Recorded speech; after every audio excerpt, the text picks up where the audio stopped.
moyang karena nenek moyang kita diturunkan dari surga ke dunia, yang mana Siti Aminah itu, Siti Hawa itu diturunkan di tempat ini. Makanya ini disebut dengan Jiddah atau disebut dengan nenek moyang, karena nenek moyang kita diturunkan dari dunia, dari alam surga ke dunia, yang mana tempatnya ada di Jiddah. Nabi Adam diturunkan di India.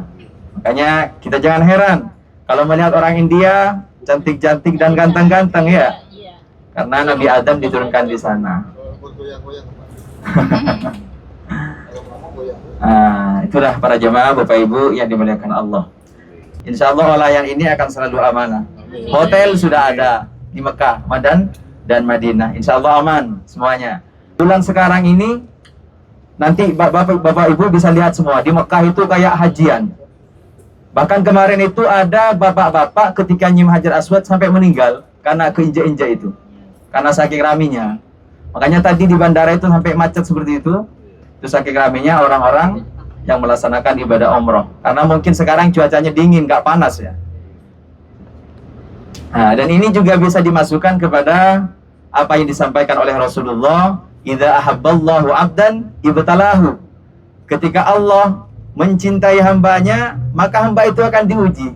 Kalau kita sabar, maka kita akan termasuk kepada apa yang disampaikan oleh Allah, innallaha ma'as-sabirin. Yang penting kita harus sabar. Kalau Allah itu sudah cinta dengan kita, maka kita tidak akan lepas dari sebuah ujian. Sesuai yang disampaikan oleh Rasul, idza ahabballahu 'abdan ibtalahu. Ketika Allah cinta kepada hambanya, maka Allah itu pasti akan diuji. Tuh.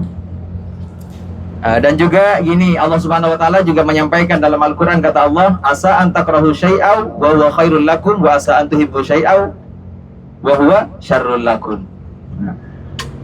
Kadang kita mengira menurut kita baik, tapi menurut Allah tidak baik. Kadang kita mengira menurut kita tidak baik, tapi menurut Allah baik. Artinya apa? Setiap apa yang sudah terjadi itu sudah yang terbaik dari Allah Subhanahu wa ta'ala. Makanya jangan sampai kita itu menyalahkan takdir Bapak Ibu. Setiap apa yang terjadi itu sudah ketentuan dari Allah, dan itu sudah yang terbaik bagi kita semua. Oke, para jemaah Bapak Ibu yang dimuliakan Allah, sekarang kita langsung menuju ke kota Madinah Al-Munawwarah. Sebelum sampai di Madinah, perlu saya sampaikan dulu tentang Madinah. Mungkin di antara Bapak Ibu ada yang belum pernah pergi ke Madinah. Yang ada di Madinah itu? Kenapa kok jemaah haji, jemaah umrah berbondong-bondong pergi ke sana? Karena di sana ada orang yang sangat mulia. Di sana ada orang yang sangat agung. Di sana ada orang yang sangat dicintai oleh Allah. Siapa dia? Dia adalah baginda kita Nabi Muhammad sallallahu alaihi wasallam. Jadi di Madinah itu Bapak Ibu ada Rasulullah, ada makam Rasul, ada makam Abu Bakar, ada makam Sayyidina Umar, ada makam Sayyidina Utsman di sana. Jadi nanti kalau Bapak Ibu sampai di Madinah, nanti kita semua akan bersalam ke Rasul. Karena apa? Karena kalau kita sudah sampai di Madinah, kita akan dianggap sebagai tamunya siapa? Tamunya baginda Nabi Muhammad sallallahu alaihi wasallam. Kalau kita menjadi seorang tamu, maka kita harus menjaga akhlak kita dengan baik, menjaga lisan kita dengan baik. Jangan sampai kita mengeluarkan perkataan yang tidak baik. Jangan sampai kita punya undang-undang yang tidak baik. Karena apa? Karena kita di Madinah itu menjadi tamunya baginda Nabi Muhammad sallallahu alaihi wasallam. Dan Madinah ini adalah tempat yang paling mulia. Memang sebagian ulama berbeda pendapat, tapi kalau kita kembali ke pendapat yang mengatakan bahwa Madinah ini lebih mulia daripada Makkah. Kenapa demikian? Madinah kok lebih mulia daripada Makkah? Karena di sana ada jasad baginda Nabi Muhammad sallallahu alaihi wasallam. Dan Allah Subhanahu wa taala pernah menyampaikan dalam hadis qudsinya, andaikan bukan karena kamu hai Muhammad, maka aku tidak akan pernah menciptakan dunia dan seisinya. Dunia dan seisinya itu adalah ada Ka'bah juga, ada Mekah juga. Nah, itu semua ini diciptakan karena Nabi Muhammad. Oleh karena itu Madinah itu lebih mulia daripada Mekah. Sebagian ulama mengatakan seperti itu. Dan Rasulullah mengatakan dalam hadisnya, as-salatu fi masjidi hada afdalu min alfi salatin. Melaksanakan satu kali salat saja di masjidku, artinya di Masjid Nabawi, kata Rasulullah, itu lebih baik daripada melaksanakan 1000 kali salat. Jadi maksudnya apa? Setiap kita melaksanakan sholat di Masjid Nabawi, itu pahalanya lebih baik daripada 1000 kali sholat. Makanya Bapak Ibu, selama kita nanti berada di Madinah, kita usahakan untuk melaksanakan sholat 5 waktu di Masjid Nabawi. Kenapa? Karena pahalanya akan dilipat gandakan oleh Allah Subhanahu wa ta'ala. Coba kita bayangkan, sholat 1 kali saja itu lebih daripada 1000 kali sholat.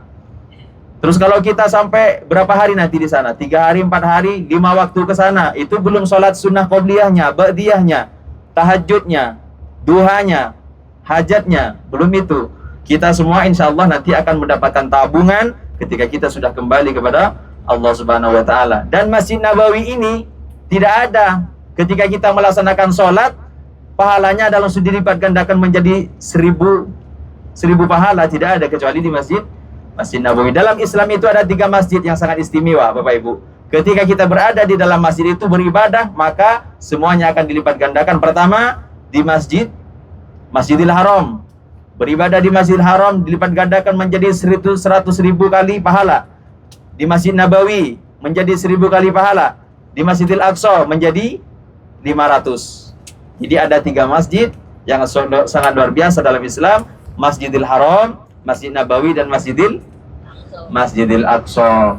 Mungkin nanti Bapak Ibu yang dimuliakan Allah, karena mungkin pasti Bapak Ibu sudah pada kecapean, dipersilakan dulu untuk istirahat. Nanti kalau kita sudah mau sampai di Madinah atau di dekat dengan hotel, kita akan bangunkan lagi. Mungkin dipersilakan untuk beristirahat. Mungkin itu yang bisa sampaikan, kurang lebihnya mohon maaf. Akhirul kalam wa lafa minkum, ihdinas siratal mustaqim. Wassalamualaikum warahmatullahi wabarakatuh.